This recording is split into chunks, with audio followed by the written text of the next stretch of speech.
विधानसभा क्षेत्रों से मिलकर यहाँ की लोकसभा सीट बनती है, जिनमें से 7 विधानसभा सीट भरतपुर जिले की हैं और 1 विधानसभा सीट अलवर जिले की है, कठूमर। और यहाँ आप देख सकते हैं चाय पर चर्चा करने के लिए तमाम सारे लोग यहाँ पर मौजूद हैं जो चुनावी चुस्कियों का लुत्फ लेते हैं और राजनीतिक गलियारों में क्या गर्माहट है उसको चाय की चुस्की के साथ महसूस भी करते हैं और चुनाव की चर्चाएं होती हैं। राजनीतिक गलियारे इस वक्त गुलजार हैं क्योंकि लोकसभा चुनाव नज़दीक हैं और भरतपुर में हम लोग मौजूद हैं। तो सबसे पहले हम शुरुआत करेंगे, भरतपुर के लोगों के साथ बातचीत करेंगे कि आखिर भरतपुर की जनता क्या सोचती है।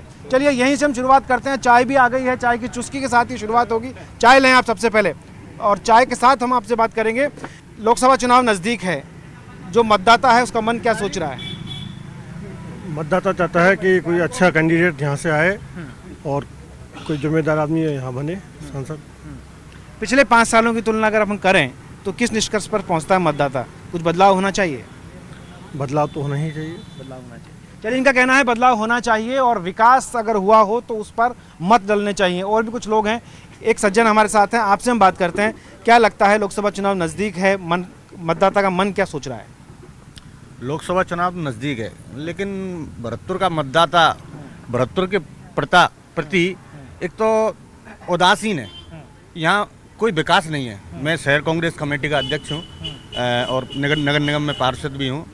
तो हमने ये देखा है इस जगह का मतदाता हर बार वोट देता है विकास के लिए, क्या विकास होगा, लेकिन हर बार ठगा सा रह के जाता है। इस जगह सीवरेज के नाम पे उधेड़ा जा रहा है भरतपुर। पानी की समस्या यों की यों ही है। हमारे अगर सांसद इस जगह हैं तो सांसद को कम से कम ये करना चाहिए था कि हमारा यूपी से बॉर्डर टच है, तो मथुरा भरतपुर का बॉर्डर है, जहाँ बालाजी के लिए दिल्ली से भी यात्री आते हैं, लेकिन वो रोड का आज तक कुछ नहीं हुआ। वो बिल्कुल डैमेज पड़ी हुई है स्टेट हाईवे। यहाँ कोई पार्टी बंदी की ऐसी बात नहीं है कि ज़्यादातर पार्टी यहाँ विकास के लिए जिताते हैं और निर्दलीय भी जिता सकते हैं अगर कोई विकास के लिए आए तो। बहुत बड़ी बात इन्होंने कही कि पार्टियों से बिल्कुल अलग थलग विकास को वोट मिलना चाहिए और विकास अगर कोई कराता है, एक अच्छा परिपक्व चेहरा सामने आता है जो विकास को लेकर आगे बढ़े, तो इनका कहना है कि निर्दलीय को भी भरतपुर जिता सकता है। बड़ी बात है आज के ज़माने में, आज के इस दौर में जहां पूरे देश में अभी राजनीतिक माहौल गर्म है, उस दौर में इस तरह की बात सुनना मतदाता के मुंह से बहुत मुश्किल होता है क्योंकि पार्टी पॉलिटिक्स बहुत ज़्यादा होती है। आपसे हम बात करेंगे, आपको क्या लगता है? वर्तमान परिप्रेक्ष्य में जो ये चुनाव हो रहा है, ये कुल मिलाकर के अंतर्राष्ट्रीय स्तर का चुनाव मान लो। जिस तरह आज वर्ल्ड भारत की तरफ देख रहा है, तो कुल मिला के देश की रक्षा, देश की अखंडता, इसके ऊपर ये सारा चुनाव हो रहा है। वर्तमान में क्षेत्रीय मुद्दे भी प्रमुख हैं। आज जैसे भरतपुर की स्थिति है, भरतपुर का युवा व्यवसाय देख रहा है, कोई रोजगार का साधन नहीं है, तमाम फैक्ट्रियां बंद हो गई। एनसीआर और टीपीजेड ट्रिपोजियम के कारण सारे उद्योग धंधे यहाँ के बंद हो गए। पीने का पानी नहीं है जिले में, किसानों के सिंचाई के लिए पानी नहीं है, जमुना का पानी आना चाहिए, वो जमुना का पानी नहीं आया। 3 नदियाँ हमारी बंद हो गई, वो पानी इधर हमारा पाचना बांध से पानी आना चाहिए था, वो पाचना का पानी नहीं आया। पर्यटन के मानचित्र पर यह जिला होना चाहिए था। यहाँ त्रिकोण बनता है, आगरा और फतेहपुर सीकरी, भरतपुर। या भरतपुर में बहुत सारे ऐसे पर्यटक स्थान हैं जो पर्यटन के मानचित्र पर नहीं आए। तो ये रोजगार का चुनाव है, किसान का चुनाव है, देश का चुनाव है। ये बहुत सारे मुद्दे इस चुनाव को प्रभावित करेंगे। बहुत सारे मुद्दे भरतपुर में इस चुनाव को प्रभावित करेंगे। इनका कहना है कि ये विकास का चुनाव है, रोजगार तराशते युवा का चुनाव है, पर्यटन के मानचित्र पर भरतपुर को होना चाहिए क्योंकि त्रिकोणीय पर्यटन का क्षेत्र ये बनता है। आपसे हम बात करें तो अभी लोकसभा चुनाव को लेकर जो तमाम समस्या आपके सामने जो साथी बैठे हैं उन्होंने बताई हैं, कितना इत्तेफाक रखते हैं आप?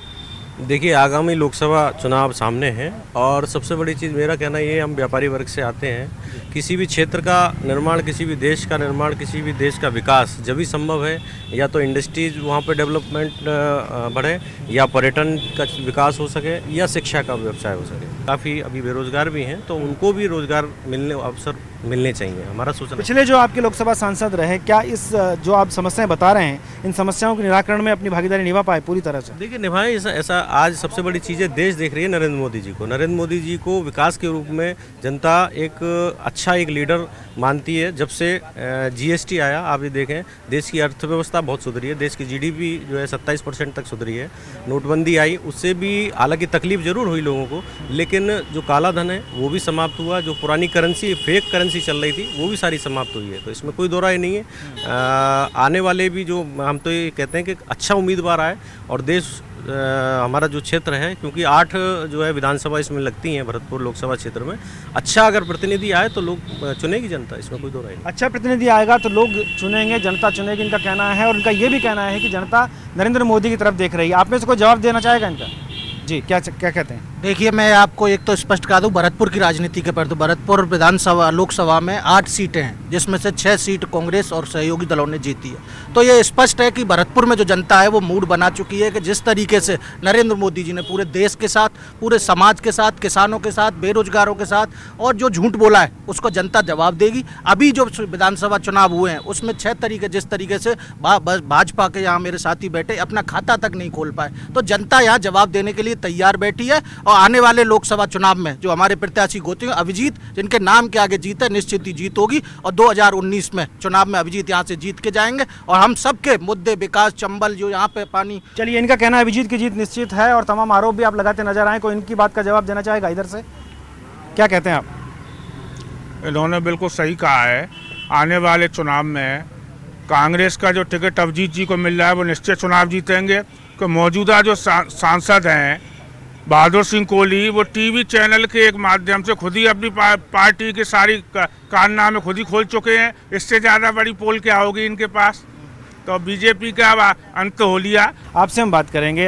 काफ़ी देर से आप सुन रहे होंगे, लोग कह रहे हैं, अपनी अपनी बातें रख रहे हैं। कितना इत्तेफाक इनकी बात से रखते हैं आप? मैं आपको एक निवेदन करना चाहता हूँ। लोकसभा चुनाव पूरे देश की संसद है और संसद एक बहुत बड़ी पंचायत है जो देश के हित की निर्णय लेती है। मैं अभी मेरे मित्र बता रहे थे कि मोदी जी के बोरी बिस्तर बांधने का समय आ गया। आज से 500 वर्ष पूर्व जब तक इनकी लगातार 10 वर्ष सरकार चली है, उस समय पे इतना भ्रष्टाचार हुआ। इन्होंने घटक दल इकट्ठे करके एक सरकार बनाई थी, उसमें इतनी बंदर बांट लूट हुई थी, चाहे वो 2G की हो, चाहे कोयले की हो, बहुत सारे A से Z तक के घोटाले किए गए थे। उसके बाद जो देश की सुरक्षा और गरिमा का सवाल होता है, हिंदुस्तानी को फ़ख्र होता है अपनी देश की सम्मान पे। आपने देखा है चाहे सीमाओं पे जिस प्रकार से पाकिस्तान को करारा जवाब दिया है, चाहे चीन को डोकलाम में जिस प्रकार का जवाब दिया, आज से पूर्व, मोदी जी से पूर्व किसी ने इतने ठोस निर्णय और ऐसी इच्छा शक्ति का परिचय नहीं दिया जो मोदी जी ने दिया है। ये सिर्फ मोदी जी में खोट निकालना चाहते हैं। इनके पास जो नेतृत्व है वो अपना एक बार एजेंडा तो बतावे। चलिए, किसी की खोट निकालने से कुछ नहीं होता, वोट से मामला होता है, वोट से चोट होती है। और लोकसभा चुनाव नज़दीक है, चुनाव की तारीख नज़दीक है, ये जनता क्या चोट करेगी ये हम जानेंगे। एक और सज्जन हमारे साथ है, आपसे हम बात करते हैं। ये बार बार कहा जाता है कि मोदी जी के समय रक्षा हुई देश की, सेना ने काम किया, क्या पहले ऐसा नहीं होता था? देखिए, पिछले 2014 के चुनाव के बाद पूरे देश में एक इस तरह का माहौल क्रिएट किया जा रहा है कि ऐसे समझो जैसे देश की निर्माण 2014 में आदरणीय नरेंद्र मोदी जी ने किया हो। देश 1947 में आज़ाद हुआ, उसके बाद देश के प्रधानमंत्री पंडित जवाहरलाल नेहरू रहे, इंदिरा गांधी रही, जिन्होंने इस देश के निर्माण में अपना ऐसा अखंड योगदान दिया जो आज अपन जो देख रहे हैं, आज जो पृष्ठभूमि देश की दिख रही है वो कांग्रेस की देन है। देश को वर्गला करके पिछले 2014 के चुनाव में युवाओं को, देश के किसानों को वर्गला करके देश की अखंडता, संप्रभुता के नाम पर देश को ठग करके, राष्ट्रवाद के नाम से एक बहुत बड़ी ठग करके इस देश का ऐसे समझो जैसे 2014 में इन्होंने निर्माण किया हो। अभी चुस्की में हम हैं लोहागढ़ भरतपुर, वो लोहागढ़ जिसे आज तक कोई जीत नहीं पाया, एक अजय दुर्ग रहा और अब अपने मत से जीतना चाहेंगे सांसद यहाँ पर। लेकिन जनता क्या सोचती है, किसको जिताने वाली है? अब देखिए, राजस्थान के आनो बान शान साफे के साथ हमारे साथ एक बुजुर्ग मौजूद हैं, आपसे जानेंगे साहब, क्या लगता है भरतपुर की जनता का मूड कैसा है? जनता का मूड जो कि आज तक किसी ने कुछ काम नहीं किया किसानों के लिए। स्वामीनाथन की रिपोर्ट यहाँ भरतपुर में आए थे हमारे प्रधानमंत्री जी कि स्वामीनाथन की रिपोर्ट हमने चालू की है, आज तक नहीं हुई। ये झूठे जुल्म कब तक चलते रहेंगे? और इन्होंने कोई नौकरी नहीं दी, आज तक कोई रोजगार नहीं मिला। झूठे जुल्मे कर रहे हैं, ये प्रजातंत्र का माखौल उड़ा रहे हैं, ऐसा नहीं करवाना चाहिए। दोनों पार्टियां शामिल है? हाँ, दोनों पार्टी शामिल, पर अब ये ज़्यादा है बीजेपी और कांग्रेस कम है। चलिए, किसानों का दर्द सामने आ रहा है, किसानों की बातें सामने आ रही है। किसानों के लिए बहुत कुछ करना था, लेकिन दोनों पार्टियां सिर्फ बातें करती रही और बात ही बातों में किसानों के मुद्दे हवा होते चले गए। और भी कुछ लोग यहाँ पर हैं, उनसे हम बात करेंगे। चलिए, इस तरफ हम आगे बढ़ते हैं। ये सज्जन हमारे साथ हैं, बिल्कुल नेताजी की ड्रेस में हैं आप। क्या लगता है जो सिनेरियो बन रहा है इस समय, भरतपुर क्या कह रहा है? भरतपुर पार्लियामेंट का जो चुनाव है, जातिगत समीकरण पे कांग्रेस के प्रति हमेशा यहाँ इससे पिछली बार भी कांग्रेस जीती थी चुनाव यहाँ, और कांग्रेस ने ही भरतपुर के विकास में योगदान दिया है। जितना डेवलपमेंट भरतपुर जिले में है वो सब कांग्रेस की देन है। भारतीय जनता पार्टी के नेताओं से मैं पूछना चाहता हूं कि उनका कोई प्रतीक चिन्ह है भरतपुर में?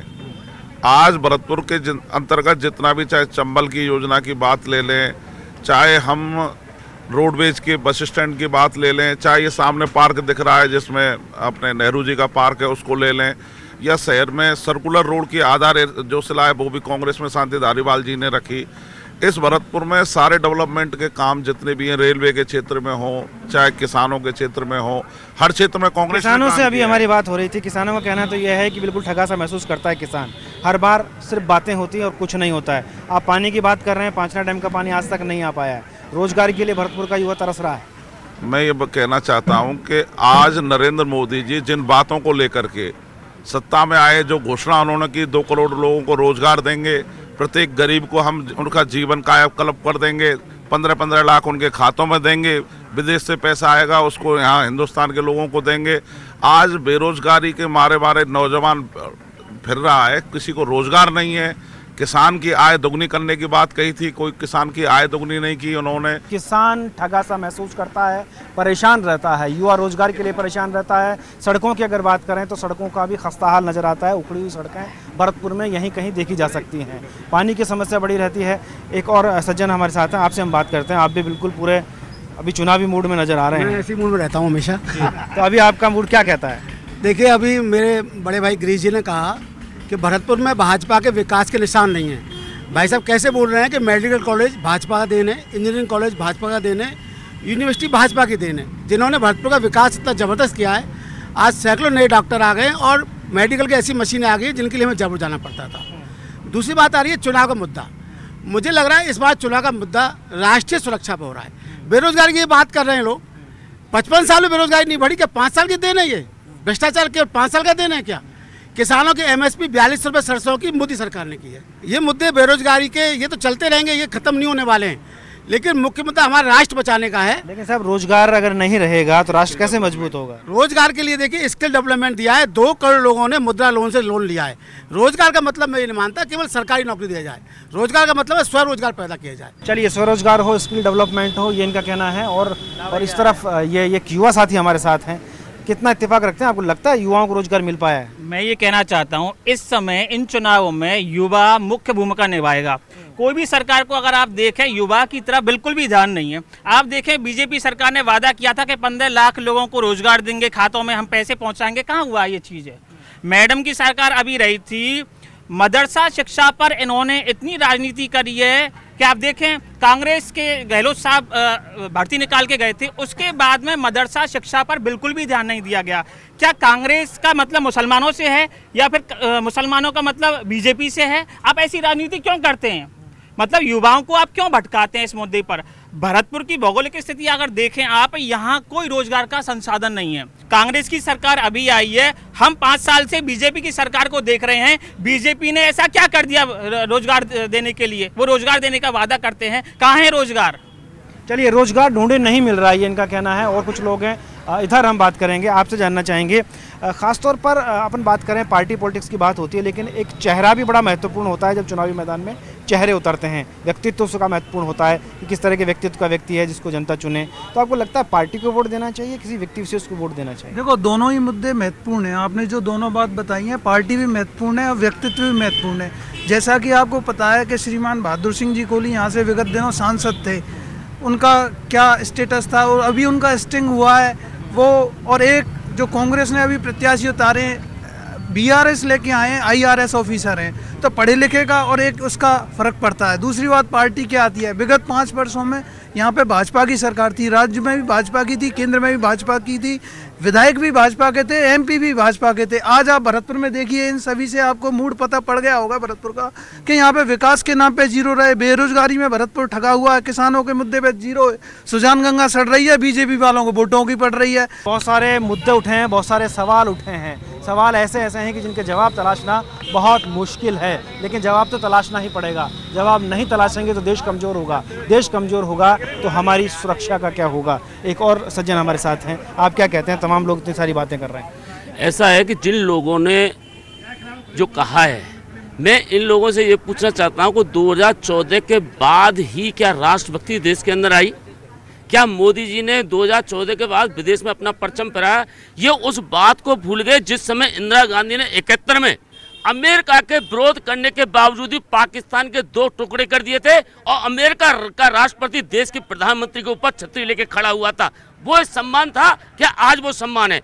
जहां अभी मेरे नौजवान साथी ने रोजगार की बात की है, मैं मोदी जी से पूछना चाहता हूँ, रेलवे भर्ती के अंदर इन बेरोजगार युवकों से जो 2 अरब रुपए इकट्ठा किया है, जो 2 अरब रुपए इकट्ठा किया है, क्या ये बेरोजगार के साथ एक मजाक नहीं है? वादे ही रह जाते हैं। इनका कोई जवाब देना चाहेंगे इधर से? चलिए उधर से हम बात करते हैं। एक युवा सज्जन हमारे साथ है, इनसे हम बात करेंगे। क्या लगता है आपको, इतनी सारी बातें यहाँ पर चल रही हैं? ये बहुत सारी बातें मैंने वक्ताओं की सुनी। मुख्य रूप से ये 2019 का जो लोकसभा चुनाव है, ये राष्ट्रीय सुरक्षा, राष्ट्रवाद और राष्ट्रीय अस्मिता के मुद्दे पर चुनाव 100% उस दिशा में चुनाव चला गया। रही बात यहाँ के जो फिलहाल में कांग्रेस पार्टी ने जो प्रत्याशी मैदान में उतारा है, आम कार्यकर्ता कांग्रेस पार्टी का जो रात और दिन 24 घंटे आम जनता के बीच में रह करके सड़क पर खून पसीना बहाता है, उसको नेगलेक्ट करके एक फिलहाल हवाई जहाज के जरिए कैंडिडेट को मैदान में उतार दिया गया। तो ये लोग हम गरीबों की, आम जनता की, युवा की आवाज़ को कहां संसद में जाके उठाएंगे? आज हमें भरतपुर से एक ऐसे लीडर की ज़रूरत है जो आम जनता से जुड़ा हुआ हो, सुख दुख का साथी हो और हमारे भरतपुर के बेरोजगारी, बंद पड़े हुए कारखानों को खुलवाने, किसानों के लिए बिजली पानी की समस्या का समाधान की आवाज़ को संसद में उठा सके। जी बिल्कुल, आवश्यकताएँ बहुत सारी हैं, मुद्दे बहुत सारे हैं, सवाल भी बहुत सारे हैं और जवाब भी बहुत सारे हैं। उनका कहना है कि जो भी प्रत्याशी यहाँ से लड़े, जो भी सांसद बने, अपना सा हो, जो अपना दर्द समझ सके, भरतपुर की टीस समझ सके, भरतपुर का विकास कर सके, भरतपुर के युवाओं को रोजगार दिला सके और भरतपुर को एक बार फिर से ठीक वैसा ही शीर्ष पर ले जा सके जब कभी भरतपुर लोहागढ़ के नाम से शीर्ष पर हुआ करता था। अभी चुस्के में लोहागढ़ में बात हो रही है, भरतपुर की जनता से चाय की चुस्कियों के साथ बात हो रही है, क्योंकि हमारा ये विशेष कार्यक्रम है चुनावी चुस्की। चलिए चुनावी इस चुस्की में हम थोड़ा सा आगे बढ़ते हैं एक युवा साथी की तरफ और आपसे हम जानना चाहेंगे, युवाओं की अगर खासतौर पर बात करें, क्योंकि युवा देश की रीढ़ है, देश का निर्माता है, भविष्य निर्माता है, क्या लगता है किस तरफ जा रहा है भविष्य? मैं आपके चैनल के माध्यम से बताना चाहूँगा, मोदी जी का 2014 का जो मैनिफेस्टो है, जिसमें 2 करोड़ युवाओं को रोजगार देने की बात मोदी जी ने कही, वर्तमान समय में देखा जाए कि उन्होंने 1% किसी भी रोजगार को बेरोजगार कर दिया। यहाँ तक कि उनके नेताओं ने पकौड़े तलने की नसीहत दे डाली। एक मैं अपने भाई से निवेदन करना चाहूँगा, मेरे भाई ने एक जवाब दिया कि पैरासूट कैंडिडेट को लाके कांग्रेस ने यहाँ उतारा है। पैरासूट कैंडिडेट पैरासूट कैंडिडेट नहीं है वो बंदा नदवाई विधानसभा का रहने वाला है। जब नरेंद्र मोदी जी गुजरात छोड़ के वाराणसी से चुनाव लड़ सकते हैं तो हमारा भरतपुर का बंदा भरतपुर चुनाव नहीं लड़ सकता।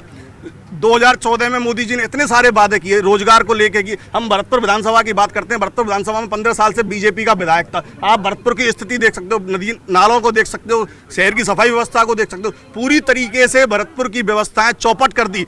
आपसे बात करेंगे, आप बताइए क्या लगता है लोकसभा चुनाव जिस तरह के आरोप अभी लोग लगा रहे हैं जी, आप कितना इत्तेफाक रखते हैं? लोकसभा चुनाव जो मुद्दे हैं ना, जो मोदी जी के मुद्दे उन्हीं पे होगा और मोदी जी जीतेंगे।